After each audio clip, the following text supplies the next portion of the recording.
So welcome to Hangul Series 1. This is Hangul 4, W sounds and notes in the language. So in this lesson we're going to learn the last stacking combination, and that's with two vowels, and that's what the W sounds are, just basically two vowels combined together. You're also going to learn double consonant endings, and did I just hear. So when you hear something in Korean and it's not spelled that way, I'm going to show you why that happens. So the first thing is, what is a W sound in English? That's what I want to talk about. A W sound, say wa in English. What you're basically doing is taking two vowels and easing them into each other. So first you go oo, and then you go ah, and that goes wa in English. Korean is like one step ahead of this. It's already figured out that W is just basically two vowels combined together, and that gives the same effect in Korean. So O, what I want to note, only combines with ah and eh. For some reason it only likes those two. Oo only likes ah and eh. Notice that these two A's are different. So O, A, E, U, O, E. U and O take E, and even Ui exists. And E. So here are all of them laid out here with ing. So wa, we, we, wo, we, ui.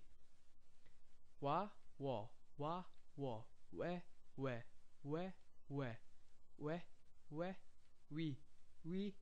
we, ui.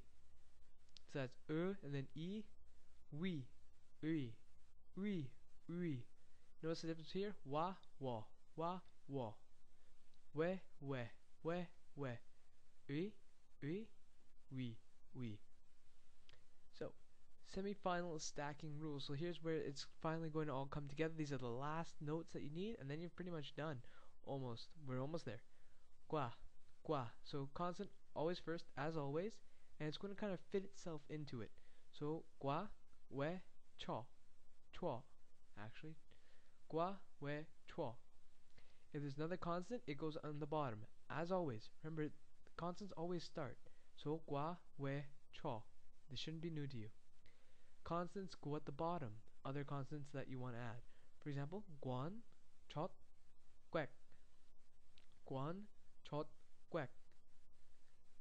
Now, double consonant endings. This is different from what we were just learning. This is a different concept. Consonants may form an ending in pairs at the bottom of syllables. For example, this says op, this says or, this says an, this says an. Only say the first one. So notice op, or, an. If it's followed by a silent ing, say both one after the other. For example, opsa, or pa, ana. Now the H kind of gets swallowed, so don't even say it. Opsa, or pa, ana.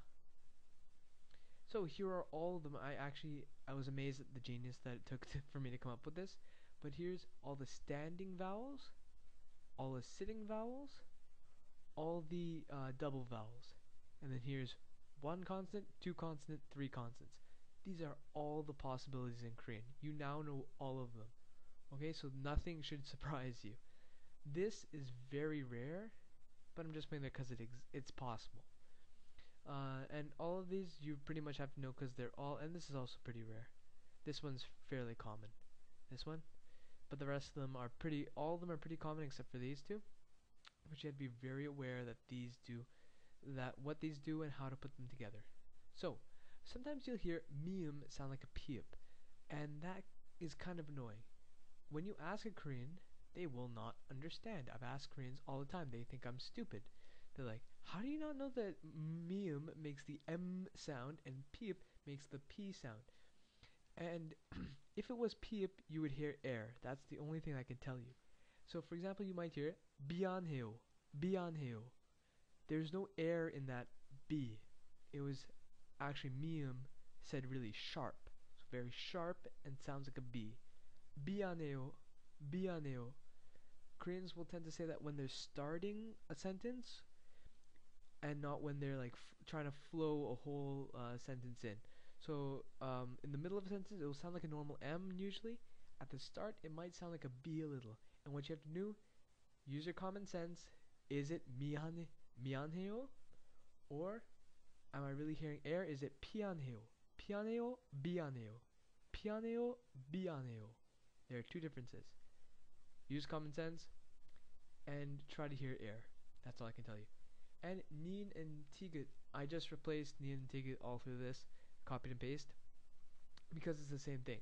You might hear ajuma at a 식당, a restaurant, say de when they're saying yes of course, de.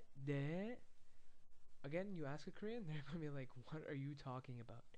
If it was tigut, you would hear air. They would say te. Since they're not, it's a nin. Nin can be very sharp, sounding like a D, but you have to use your common sense. De makes a lot more sense than te. Te means place, de means yes. Another thing is that you might only hear the standing vowel in a W combination, what we just learned. This is often in slang. Often when we want to say something, we'll find faster ways to say it. And slang, I use the word slang loosely, but what I'm trying to say is that they make it a lot easier. For example, if you want to say cha, twa, you will never hear twa. You'll hear cha, as if this guy just ran away. Cha. Ing usually negates this, and both vowels make noise. So this is wa, this is cha. And what has kind of demonstrated this is muo, then it's mo, and then mo. It's kind of the opposite way around what I showed you. It's irregular in this sense, but this is probably the only example I could show you that's irregular. A, o. So muot, mo, bo. And wo, and cho. Wo, cho. So here's some practice. So try and say it with me.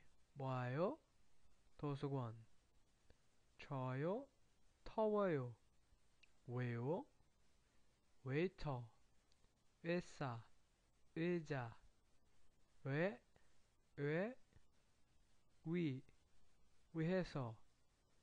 귀여워. This one's hard to say because it actually sounds like 귀여워. When they say it really fast. 귀여워. Cute. 귀여워. Really doesn't matter. You're probably going to hear it 귀여워 though. 귀여워. Cute. So, thanks for listening. Have a good day. Keep practicing with these. All right. Thanks. Bye.